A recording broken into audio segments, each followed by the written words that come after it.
Okey, baiklah. Bismillahirrahmanirrahim. Assalamualaikum dan selamat pagi, selamat tengah hari dan selamat petang.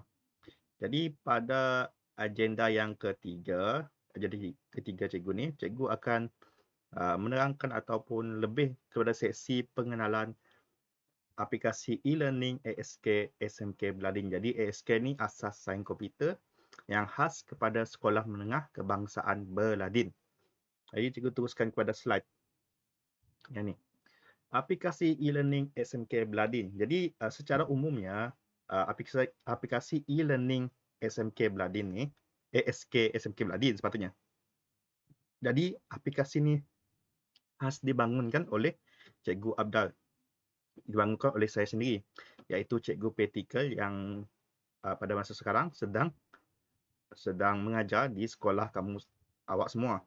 Jadi sebenarnya aplikasi ni dia khas kepada murid-murid, kepada awak semua dan kepada cikgu ASK SMK Bladin. Baik, ciri utama e-learning ASK SMK Bladin. Okay, ini e-learning ASK SMK Bladin. Maafkan cikgu ada kesilapan sini. Jadi ciri yang utama dia ada 5.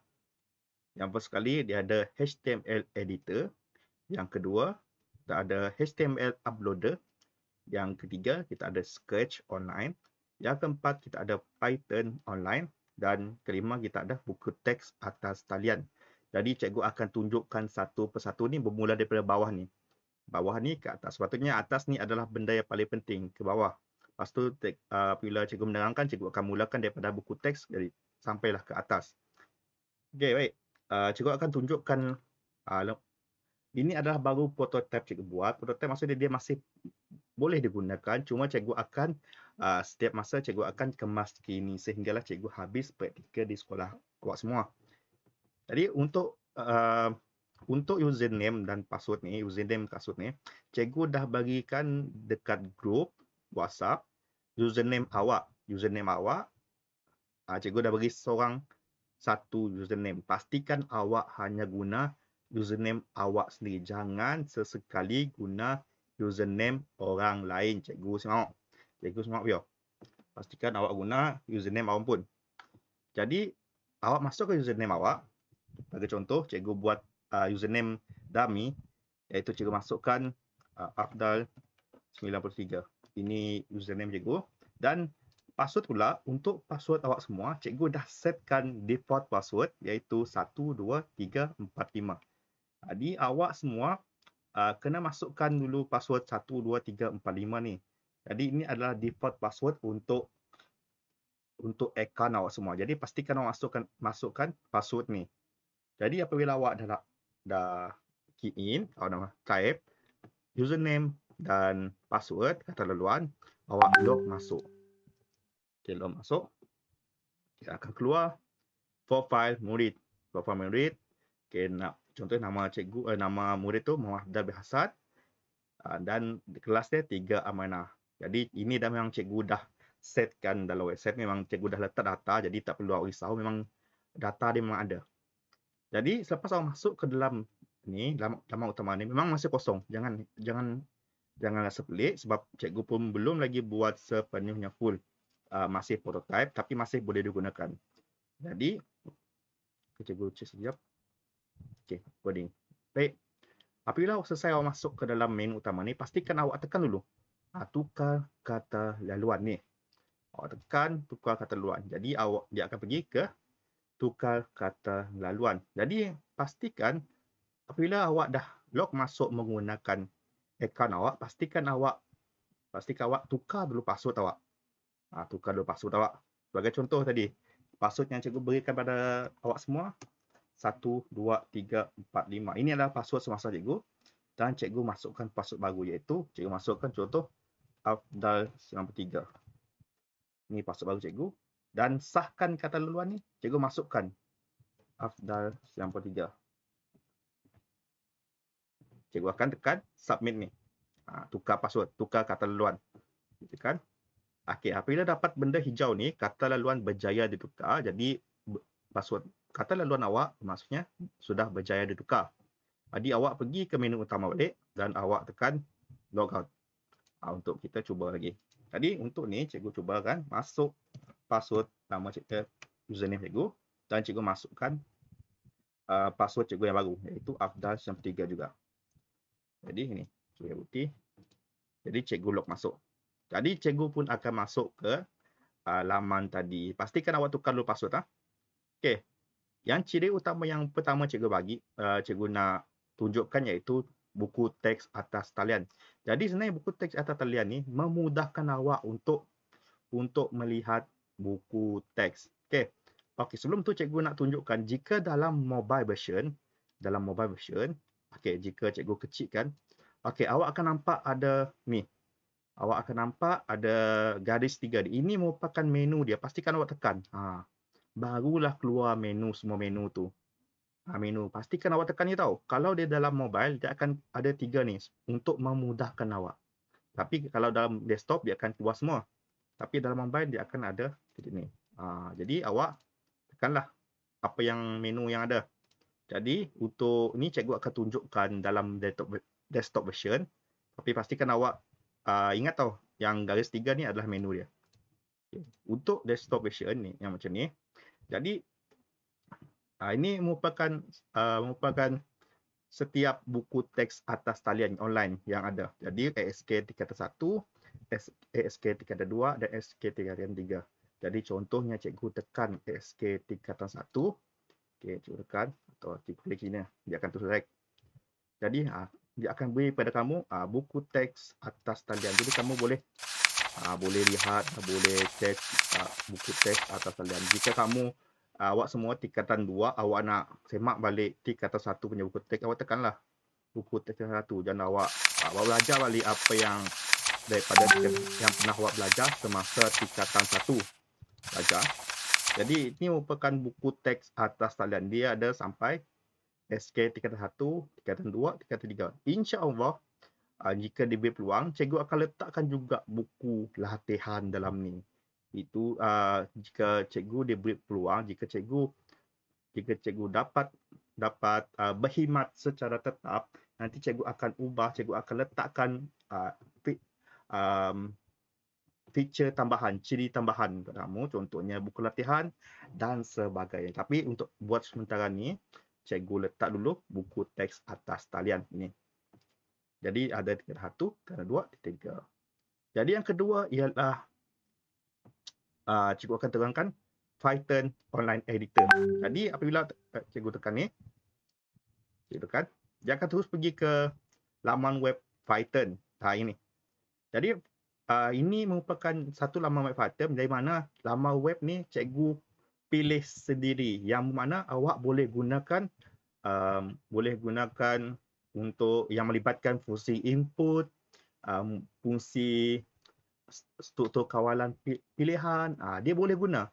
Ada sebahagian laman web online Python, dia tidak dapat kamu gunakan input, fungsi input tak dapat. Tapi untuk ni boleh. Sebagai contoh, cikgu masukkan ni. Cikgu ambil ini aplikasi grade. Cikgu copy, cikgu akan paste ni. Cikgu akan run. Okey, di sini cikgu akan letakkan dimasukkan grade sama dengan float input. Kita masukkan input lah maksudnya. Masukkan input berapa grade. Contoh cikgu masukkan 70. Cikgu masukkan contoh 51. Cikgu tekan enter ataupun kamu tekan enter dalam keyboard kamu. Kamu akan dapat C. Ya memang sepatutnya apabila syarat ni maksudnya kita masukkan input 51. Okey, dia akan pergi syarat pertama. Grade sama dengan 75 ataupun lebih besar daripada 75. Ini dia tidak menepati syarat ni. Jadi dia akan pergi ke seterusnya. Okey. Tengok lagi syarat yang kedua. Grade ni dia lebih besar atau sama dengan 65. Jadi bukan. Dia takkan paparkan B. Lepas tu dia pergi pula yang ketiga. Grade lebih besar daripada 50 ataupun sama dengan 50. Okey. Sebabkan ni memenuhi syarat ni, jadi dia akan print C. Dia akan print C ni. Jadi ini merupakan membolehkan awak buat segmen kod secara atas talian. Jadi kamu semua yang di mana yang ada pelajar cikgu yang tiada laptop apa semua. Jadi kamu boleh buat ni menggunakan telefon pintar kamu, tak ada masalah. Sebab itulah cikgu membuat aplikasi e-learning ASK ni supaya kamu boleh buat sama ada menggunakan laptop ataupun menggunakan telefon bimbit, smartphone, telefon pintar gitu. Okey. Jadi ini merupakan Python. Jadi cikgu akan back lagi. Okey. Aplikasi yang kedua adalah merupakan Scratch. Scratch ni, Scratch online, Scratch 2 online editor. Jadi Scratch ni sama juga macam offline Scratch tapi dia bersih online. Jadi untuk awak edit, untuk awak buat semua ni awak kena join, kena sign in dan join. Tapi cikgu tak nak tunjukkan lebih tentang Scratch. Nanti cikgu lain kamu akan tunjukkan lebih macam mana cara nak join Scratch ni. Tapi cikgu tunjukkan di mana apabila tekan tu dia akan pergi ke tempat di mana awak boleh buat Scratch secara atas talian. Jadi cikgu akan back lagi. Baik. Ini merupakan fungsi yang penting, yang kedua penting iaitu HTML editor dan HTML uploader. Yang ini penting dua ni. Okey, cikgu mulakan dengan HTML editor. Okey, HTML editor ni, jika kamu perasan HTML editor ni, dia ada macam macam Word, macam Word. Jadi kamu boleh buat Word apa semua, tetapi dia lebih kepada HTML, lebih kepada untuk language, untuk bahasa HTML, Hypertext Markup Language dalam bahasa dalam full masa dia, dalam full dia lah. Jadi untuk kamu buat ni, kamu kena tekan dulu file ni. File dan kamu kena tekan source code.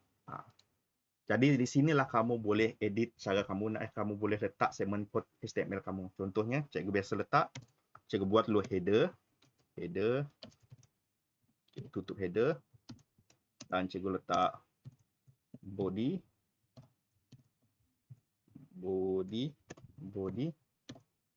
Dan cikgu akan letak footer. Dan penutup footer. Jadi cikgu tak nak terangkan lebih lanjut berkenaan dengan header, body dan footer ni sebab benda ni dah kamu belajar semasa tingkatan 1. Tapi cikgu cuma terangkan secara ringkas benda ni.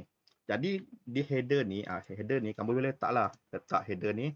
Dalam header ni kamu letak title. Okey. Lepas tu tekan penutup title. Penutup title ni cikgu letak nama samaran cikgu Afdal. Gitu je. Dekat body ni pula, sebagai contoh cikgu letak heading 1, H1, penutup H1.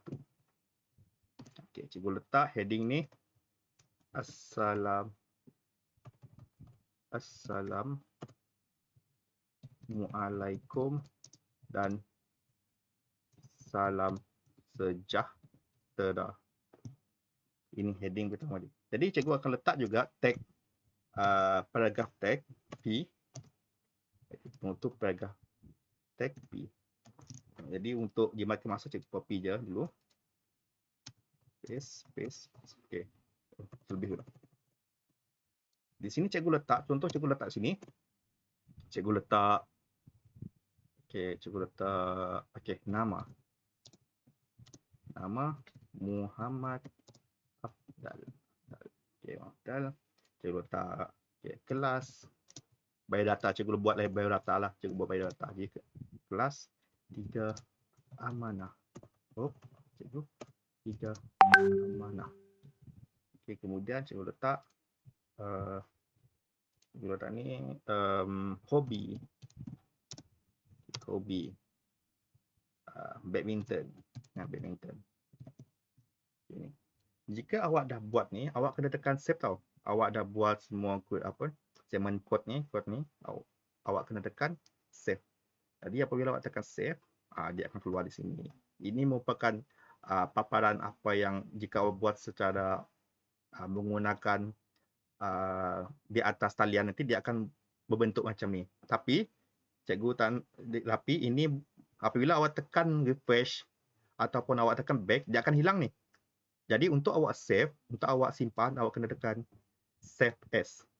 Okey, dia akan keluar di sini, my page ni. Okey, di sini cikgu dah letakkan,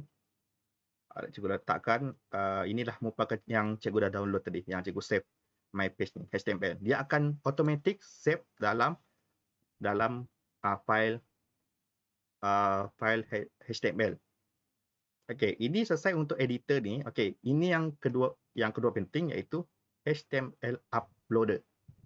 Okey, cikgu akan leave sebab cikgu dah save tadi. Okey, kita akan pergi dekat HTML uploader. Jadi kita tunggu sekejap sebabkan HTML uploader ni dia perlu makan masa sikit.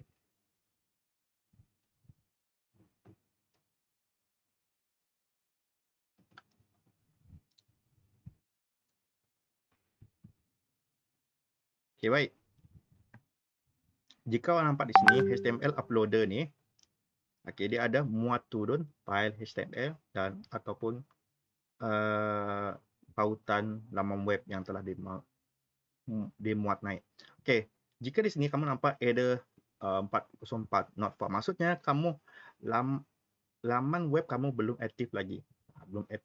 Jadi untuk kamu nak buat sendiri laman web tu, cikgu kamu kena muat turun balik.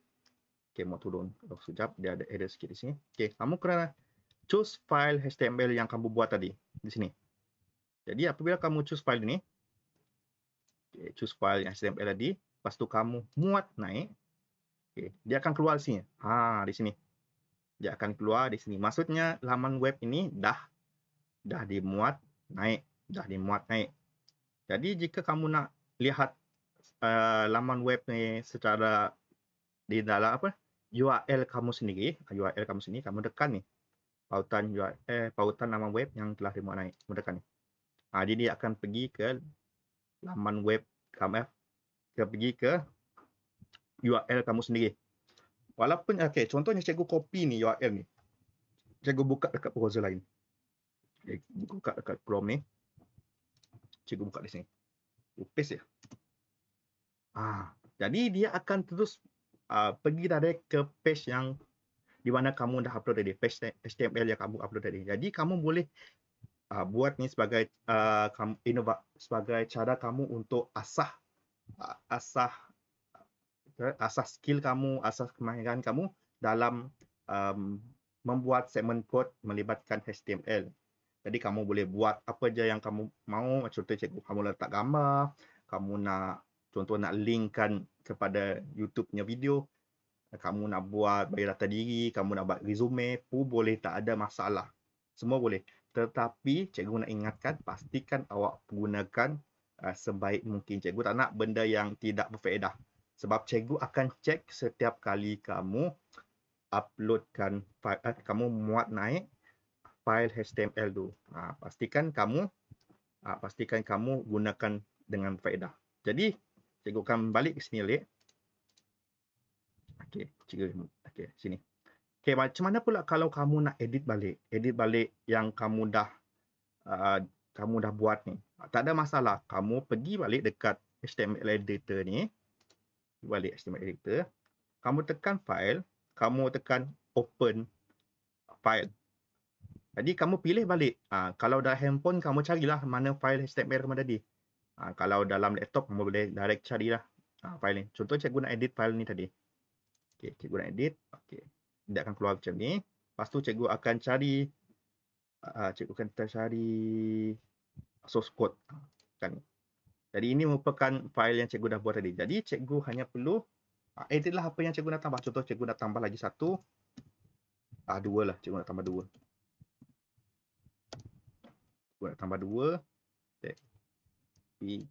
Okey. Contoh sini cikgu nak letak cita. Cita-cita jadi guru. Cita-cita jadi guru. Lepas tu cikgu letak sini apa lagi? Asal dari Kabung. Cikgu asal dari Kabung. Jadi cikgu hanya perlu tekan save ni. Save.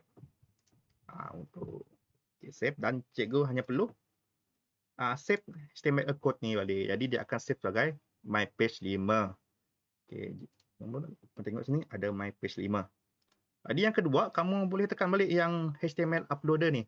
Kamu tekan HTML uploader. Okey, cikgu dah selesai ni. Cikgu leave je lah. Jadi cikgu akan choose dulu file tu mau naik. Dan cikgu akan tekan mana tu? Okey, file 5 ni. Open. Dan cikgu muat naik. Kemudian kamu akan nampak file 5 ke? Ke cikgu dah save tadi? 5 muat naik. Okey, nampak di sini dia akan terus berubah. Okey, macam mana pula kalau dekat page yang URL kamu sendiri tadi? Okey, contoh cikgu buka dekat Chrome tadi. Mana tu Chrome tu? Okey, di sini. Cikgu refresh balik. Refresh balik. Tu, dia akan terus auto refresh kamu punya laman URL kamu sendiri. Kamu punya laman web kamu sendiri. Jadi ini membolehkan kamu semua mencipta atau mengaplikasikan HTML kamu sendiri. Jadi kamu boleh luaskan, selahkan kreativiti kamu dalam membuat atau cara yang melibatkan HTML. Jadi itu saja untuk penangan cikgu berkenaan dengan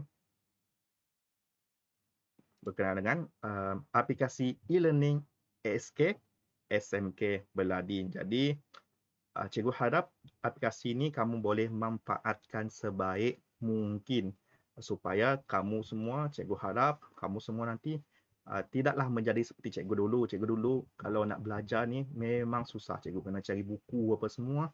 Sekarang ni cikgu mudahkan kamu. Sebab cikgu tahu, sebab cikgu pun cikgu asal daripada sains komputer. Cikgu memang tak ada pun cakap dulu belajar sains komputer. Masuk dekat universiti, cikgu ambil sains komputer. Jadi merupakan satu benda yang baru bagi cikgu. Tapi cikgu ambil itu sebagai satu cabaran untuk cikgu. Tapi cikgu tetapkan dalam hati cikgu, apabila cikgu dah belajar benda ni, cikgu nak belajar ataupun cikgu nak orang ataupun budak-budak kawasan cikgu belajar juga berkenaan dengan sains komputer ni. Sebab kita lah kawasan kita ni, kawasan perkampungan daerah kita ni memang kurang sikit berkenaan dengan belajar komputer. Jadi untuk itulah cikgu buat benda ni, buat aplikasi e-learning ni supaya kamu boleh buat di handphone ataupun kamu buat di laptop. Jadi boleh dua-dua, tak ada masalah. Okey, itu saja daripada cikgu. Okey, sekian, terima kasih.